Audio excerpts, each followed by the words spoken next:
Hi, I'm Jo Handler. I'm a Senior Associate in the Employment team in the Manchester office, and I'm going to be answering some key questions about menopause in the workplace and why it's an issue employers need to be aware of.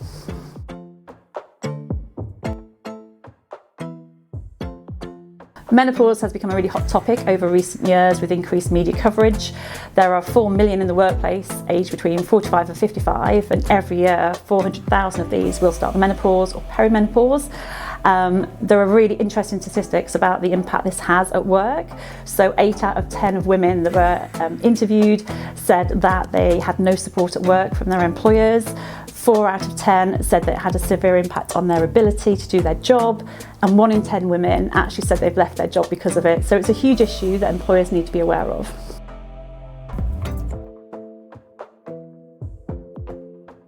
It's a really good question. There are over 40 different symptoms, whether they're physical or mental. They can include low mood, anxiety, insomnia, hot flushes, a whole range of things, brain fog, loss of concentration. So it's really difficult for employers because actually everyone's menopause journey is very different, and it can be different at different times. The symptoms might change over a 10-year period.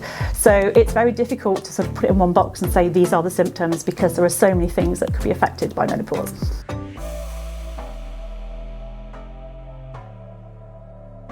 In the worst case scenario, they could face an employment tribunal claim, which, as every employer knows, can be very expensive, including legal fees, management time, reputational damage if it's in the press, but also it can affect everyone at grassroots level in terms of productivity, people leaving the workforce, not attracting workers if they don't think that you support your staff with these types of issues. So it can affect the whole employment relationship, not just litigation as well.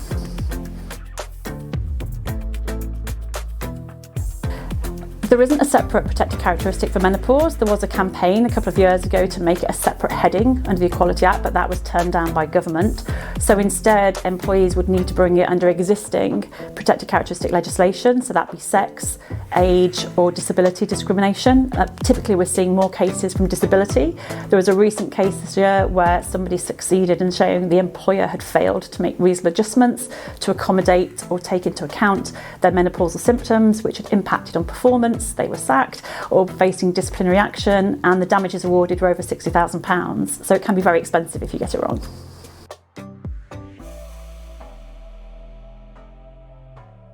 First and foremost, we'd recommend having a menopause policy in place. It's a very sensitive topic, so having something that employees can refer to without having to speak to a manager or HR in the first instance is really helpful. It will set out guidelines about how the company will help and support their staff. They should also do risk assessments for employees who are experiencing menopausal symptoms, which might involve changes to their working hours, giving them a fan if they experience hot flushes, changing working from home if they're unable to come in due to symptoms on a particular day, like insomnia. Really important part of it as well is training managers so they understand what the issues are, so they can look out for them. They can be sympathetic and empathetic listeners when there's problems. And I suppose on an individual basis, making sure that you manage absence and or any performance issues sensitively where perhaps it's linked to the menopausal symptoms. And a really important one from a legal perspective is consider adjustments. Even if you don't think that person may be disabled as defined in the Equality Act, often they're very simple and cheap things to amend and to make changes, and they can have a major impact on that individual's ability to do their job.